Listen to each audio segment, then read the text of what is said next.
Next numerical बघायचं आहे. Find the efficiency of the joint as shown in this figure.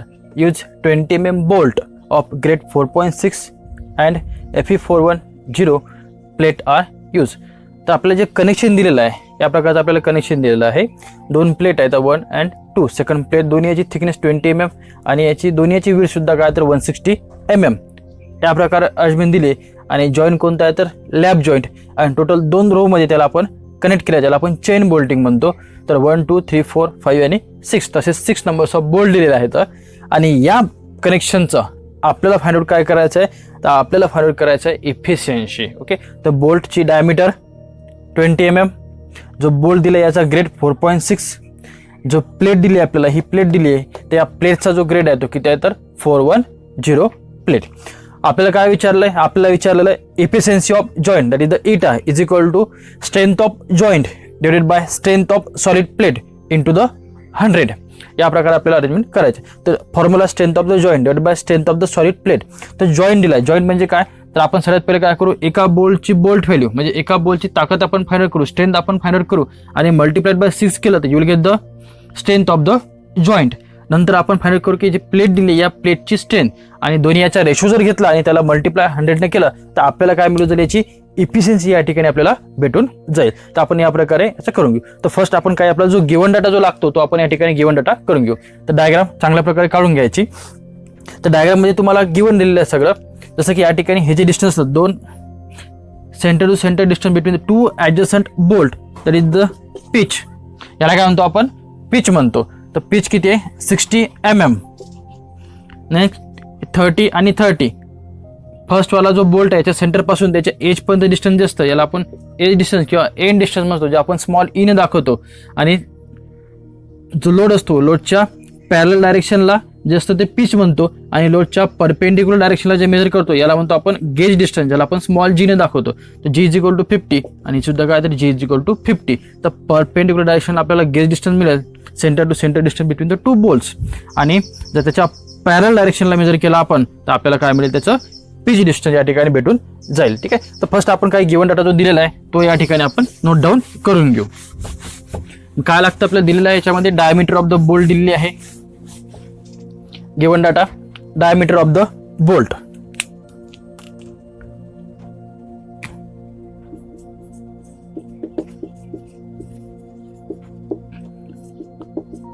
Diameter of bolt ज्याला आपण D म्हणू फक्त स्मॉल डी किती दिले आहे 20 mm.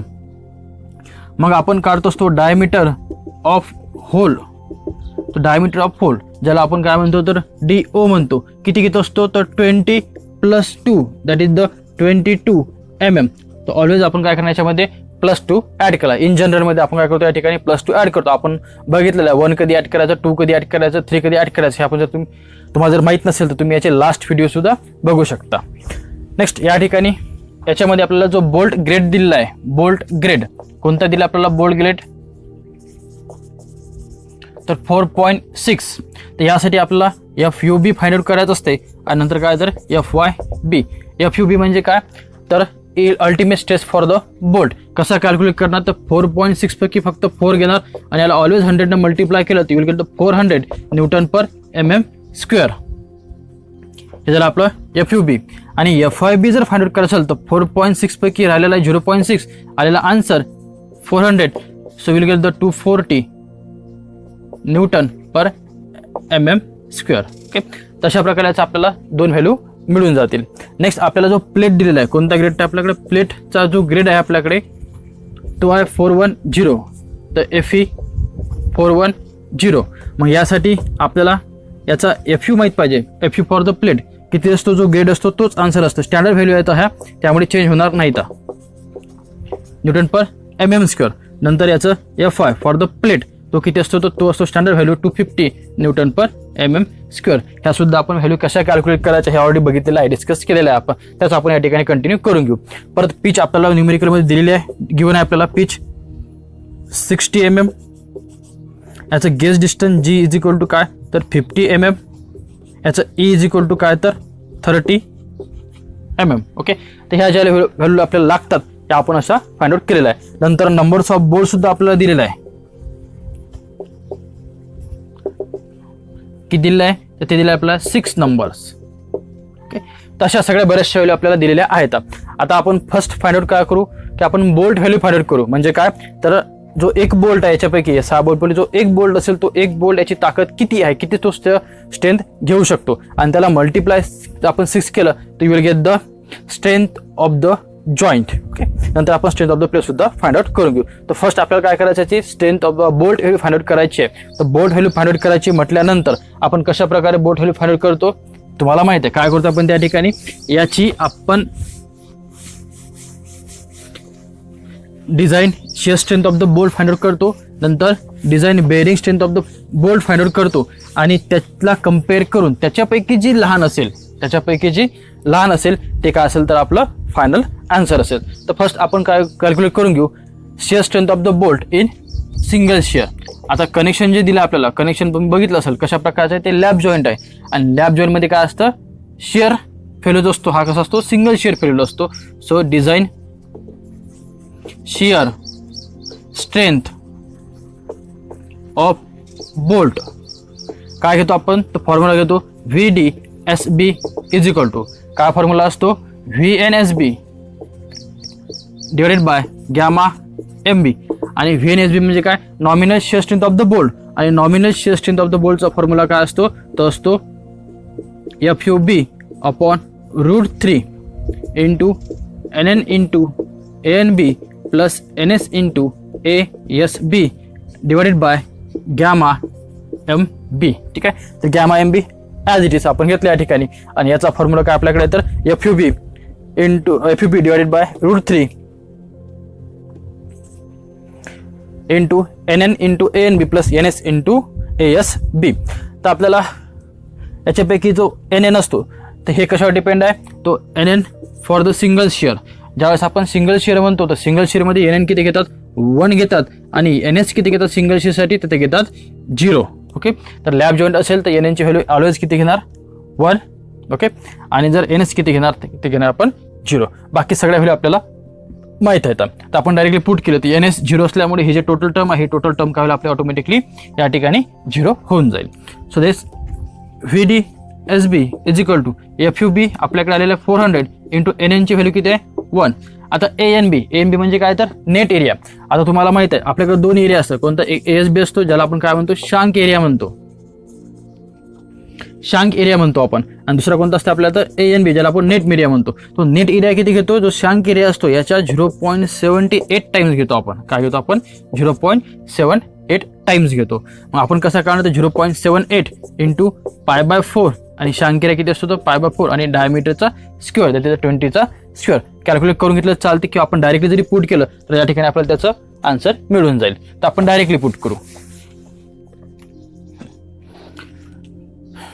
1 इंटू 0.78 इंटू π/4 इंटू 20चा square divided by √3 into gamma MB is 1.25. Okay, तर अशा प्रकारे आपल्याला व्हॅल्यू पुट केलं आपण आणि याचं फायनल आन्सर कॅल्शियममध्ये कॅल्क्युलेट केला आपण तर आपल्याला यांचं आन्सर येईल 45272 हे आन्सर पहिले फर्स्ट न्यूटनमध्ये येईल आणि याला नंतर आपण कॅल्क्युलेट जर केलं किलोमीटरमध्ये कन्वर्ट जर केलं तर 45.272 किलो न्यूटन. ठीक आहे, तर आपल्याला VDSB म्हणजे design shear strength of the bolt in single share आपल्याला या ठिकाणी मिळालेली आहे. डबलची काढण्याची गरज नाही कारण काय लॅप जॉईंट या ठिकाणी तो सिंगल शेअरमध्येच राहील. नंतर काय करायचं आपल्याला तर आपल्याला सेम कॅल्क्युलेट करायचं या ठिकाणी याची design bearing strength of the bolt. हे झालं आपलं फक्त काय तर shear strength of the bolt. मग design bearing strength of the bolt calculate करण्यासाठी सुद्धा काय आपल्याला फॉर्म्युला आहे. हे झाली फर्स्ट स्टेप. सेकंड स्टेप बघू आपण या ठिकाणी.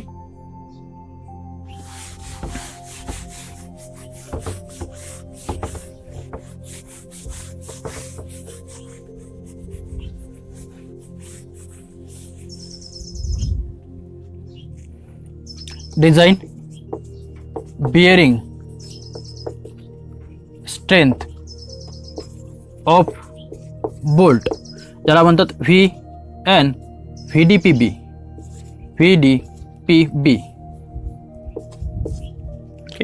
Design bearing strength of the bolt. मग काय फॉर्म्युला आहे त्याचा फॉर्म्युला तोच VDPB इज इक्वल टू काय तर V N P B divided by gamma M B that is the factor of safety. मग परत हे काय एन म्हणजे काय तर nominal bearing strength of the bolt. Nominal bearing strength of the बोल्टचा फॉर्म्युला काय, त्याचा फॉर्म्युला असतो 2.5 KB into D into T into काय तर एफ यू. आता या ठिकाणी परत gamma M B as it is. तर 2.5 इंटू KB एक फॅक्टर आहे ज्या ठिकाणी त्याची व्हॅल्यू सुद्धा आपल्याला फाइंड आउट करायची आहे. नंतर काय टी डी म्हणजे काय तर या ठिकाणी आपण म्हणू शकतो त्याची डायमीटर ऑफ द बोल्ट. नंतर काय तर टी म्हणजे काय तर थिकनेस ऑफ द प्लेट. या ठिकाणी आपल्याला थिकनेस ऑफ द प्लेट किती दिलेलं आहे 20 दिलेलं आहे. दोन्ही आपल्याला सेम दिलेलं आहे. जर वेगळी दिली असते म्हणजे एखादी सपोज 20 दिली आहे आणि एकाची 10 दिलेली आहे, दोन्ही याची थिकनेस आपल्याला वेगळी दिलेली आहे. तर आपण कोणती थिकनेस कन्सिडर करायची जी स्मॉलर आहे किंवा जी थिनर प्लेट थिकनेस आपण या ठिकाणी कन्सिडर करायची. तर आपल्याला एकच दिली असल्यामुळे या ठिकाणी काही प्रॉब्लेम नाही आहे. बाकी एफ यू तो सुद्धा तुम्हाला या ठिकाणी माहीत आहे. एफ यू कोणाचा असेल हा तर एफ यू जो असेल हा आपल्या या ठिकाणी तर एफ यू जो असतो तो कोणाचा असतो तर या ठिकाणी प्लेटचा असतो. ठीक आहे. तर एफ यू कोणाचा प्लेटचा, एफ यू बी म्हटलं तर बोल्टचा. तर फर्स्ट आपल्याला या ठिकाणी काय करावं लागतं तर केबी फाइंड आउट करावं लागतं. काय तर केबी. मग केबी जर फाइंड आउट करायचं असेल तर k b will be smaller of कोणापैकी स्मॉलर तर या ज्या व्हॅल्यू दिलेल्या आपल्याला या 4 पैकी. तर फर्स्ट काय E upon 3 times of DO किंवा P अपॉन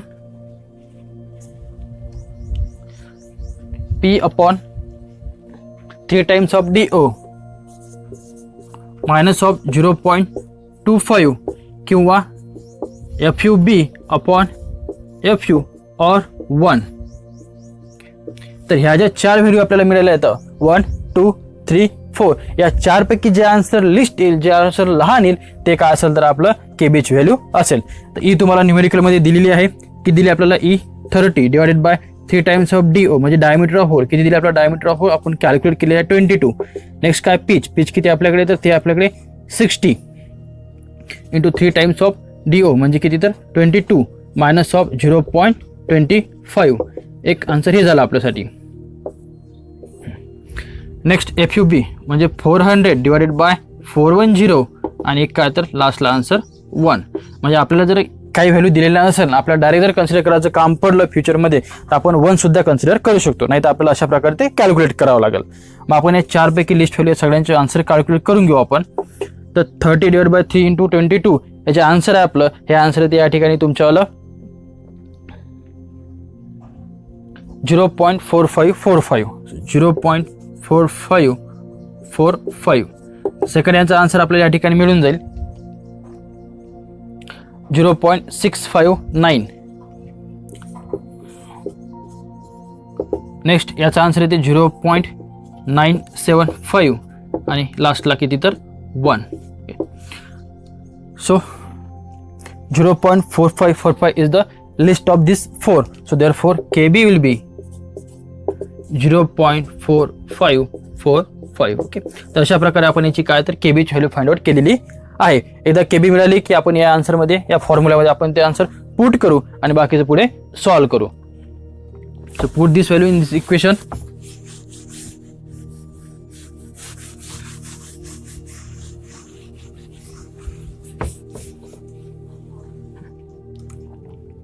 Yes.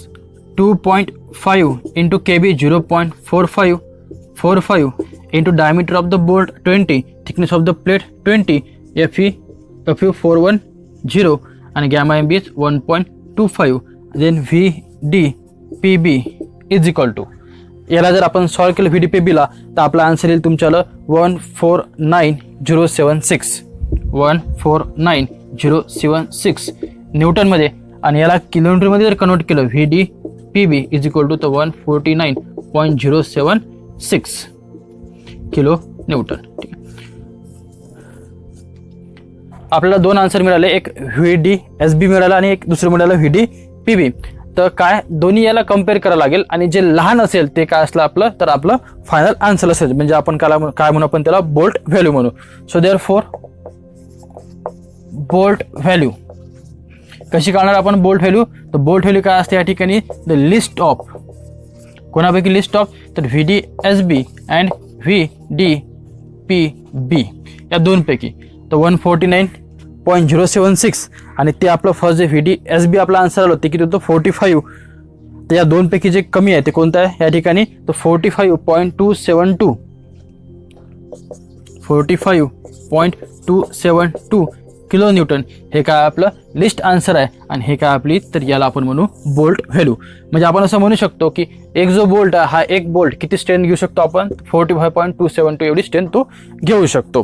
पण आपल्याला काय पाहिजे, स्ट्रेंथ ऑफ द जॉईंट. एका बोल्टची व्हॅल्यू किती एवढी आलेली आहे. आपल्याकडे किती आहे बोल्ट, तर आपल्याकडे 6 बोल्ट आहे. म्हणजे 6 मिळून ते किती फोर्स रेजिस्ट करतील, तर मल्टिप्लाय 6 केलं तर आपल्याला या ठिकाणी याचं आन्सर मिळून जाईल. So therefore strength of the joint, बघा आपल्याला फर्स्ट आपल्याला या ठिकाणी आपल्याला आन्सर मिळत आहे स्ट्रेंथ ऑफ जॉईंट. कसं काढणार म्हटलं आपण strength of joint, so numbers of bolt into काय, तर bolt value. So numbers of bolt 6 into 45.272.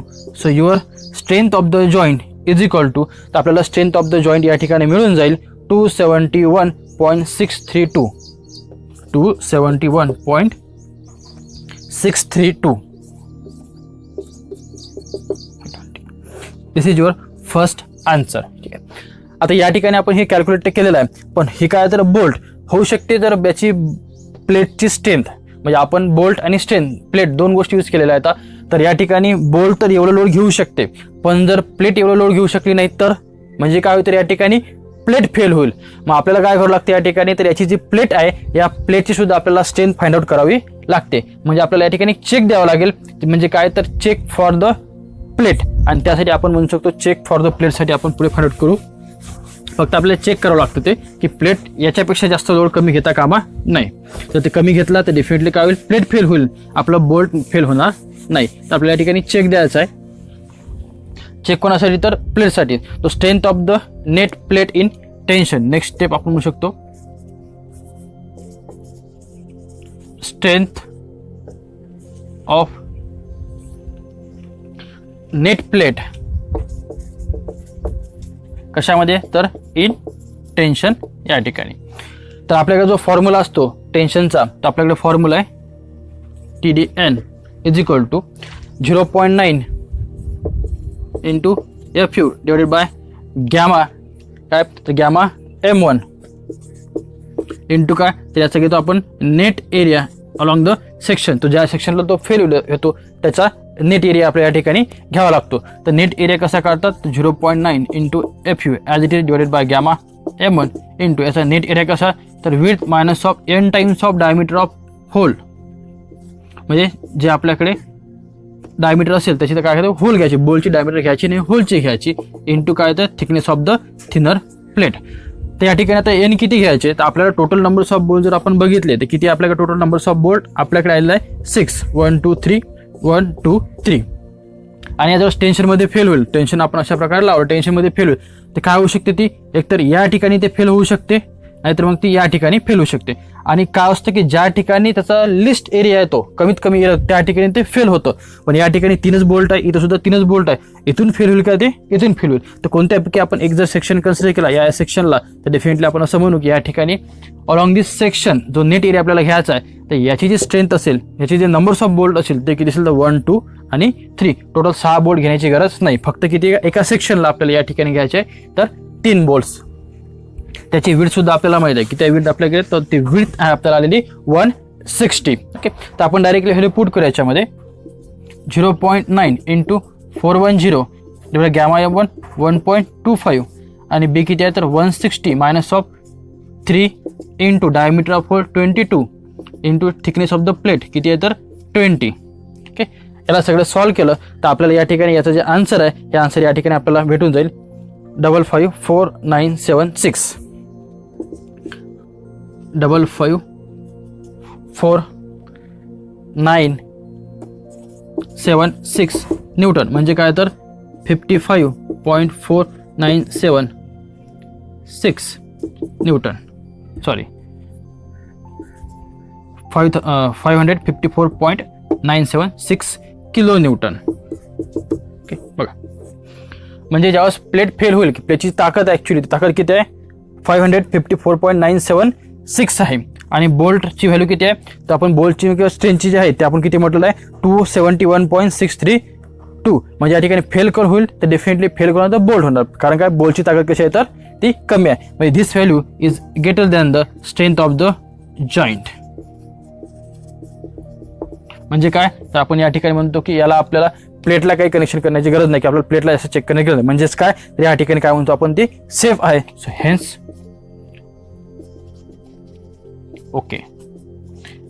Okay म्हणजे आपण काय तर हे सेफ आलेलं आहे. ठीक आहे तर आपण एक या ठिकाणी फक्त काय केलेलं आपण strength of the joint find out केलेली आहे. आता आपल्याला काय करावं लागतं तर याच्या या ठिकाणी strength of the plate calculate करायची. ही स्ट्रेंथ प्लेटची नाही आपल्याला त्याची दुसऱ्यामध्ये काढायची आहे म्हणजे आपण स्ट्रेंथ ऑफ द प्लेट कशामध्ये काढतो आपण इन टेअरिंग आणि इन बेअरिंगमध्ये ते सुद्धा आपल्याला फाइंड आउट करायचं आहे आणि त्याच्यापैकी जे आन्सर लिस्ट असेल ते काय असेल तर ते असेल आपल्या या ठिकाणी काय तर strength of the solid plate. तर आपण या ठिकाणी काढतो नेक्स्ट स्टेप आपल्याला बघायची आहे strength of the solid plate.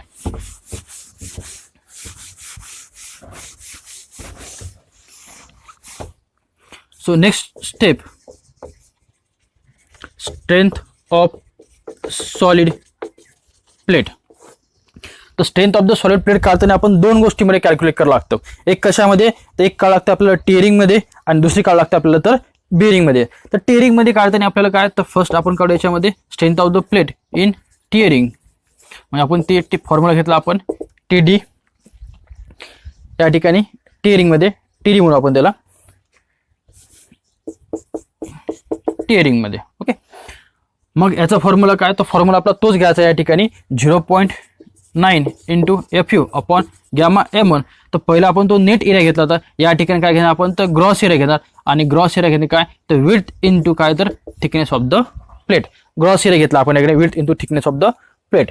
मग again 0.9 into FU 410 gamma 1.25 gamma M1 आणि B किती आहे तर 160 इंटू 20. याला जर आपण सॉल्व्ह केलं तर tension off design strength of the plate in काय तर टिअरिंग या ठिकाणी आपल्याला मिळून जाईल ते 944.640 न्यूटन आणि काय तर 944.640 न्यूटन. ठीक आहे तर हे आपल्याला एक फर्स्ट आन्सर या ठिकाणी मिळालेला आहे. परत सिमिलरली आपल्याला जे असते आपल्याला कशामध्ये काढावं लागतं आपल्याला इल्डिंगमध्ये काढावं लागतं टिअरिंग आणि इल्डिंगमध्ये काढावं लागतं. तर इल्डिंगसाठी सुद्धा आपल्याला तोच फॉर्म्युला घ्यायचा आहे फक्त थोडंसं चेंजेस करावं लागतं. तर सेकंड जे आपल्याला करायचं आहे हे कशामध्ये काढायचं आहे strength of the plate in yielding. मग याचा फॉर्म्युला काय तर याचा फॉर्म्युला आपण म्हणू शकतो स्ट्रेंथ ऑफ द प्लेट कशामध्ये तर इन इल्डिंगमध्ये. मग यासाठी फॉर्म्युला आपल्याला आलेला आहे इल्डिंग घेतलं म्हणून या ठिकाणी तर FI घ्यायचं अपॉन गॅमा या ठिकाणी काय तर गॅमा MO म्हणून आपण त्याला किंवा M0 म्हणू शकतो इंटू परत काय तर ग्रॉस एरियाज घ्यायचं आहे B इंटू काय तर थिकनेस ऑफ द प्लेट. आता इल्डची तुम्हाला प्लेट ऑलरेडी आपण माहित आहे किती घेतलेलं आहे 250 डिवाइडेड बाय गॅमा M1. आता लक्षात ठेवायचं आपल्याला या ठिकाणी जो गॅमा M1 असतो गॅमा M0 जो असतो याची व्हॅल्यू किती तर 1.1 असतं आणि किती 160 इंटू काय तर थिकनेस ऑफ द प्लेट 20. आपलं काय आन्सर मिळून झालं या ठिकाणी TP इज इक्वल टू तर आपल्याला आन्सर मिळाला आहे 72.727 कशामध्ये तर हे न्यूटनमध्ये.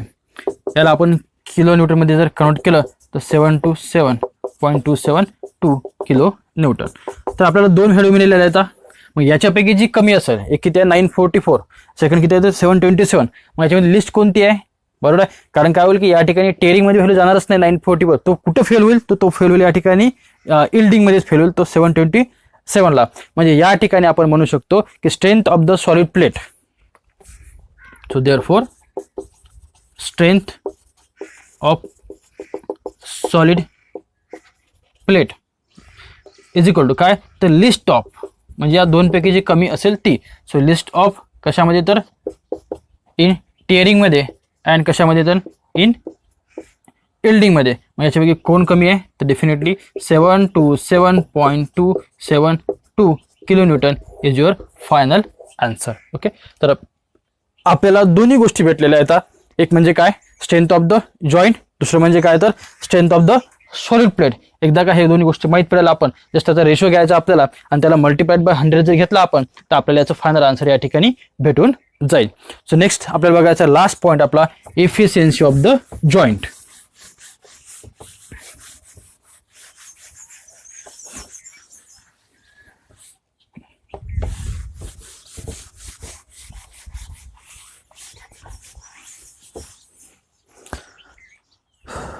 So last point, efficiency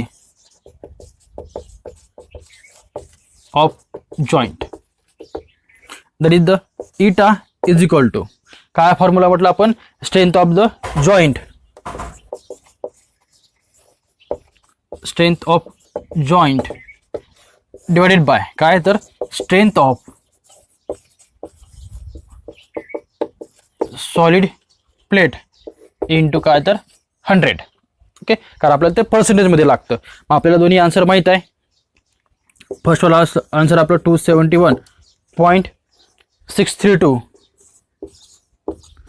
divide by strength of the solid plate आपण आत्ताच काढलेले आहे. त्याचा आन्सर आहे 272 इंटू याला आपण 100 केलं तर आपल्याला जे आन्सर मिळेल हे आन्सर मिळेल या ठिकाणी आपल्याला 37.34%.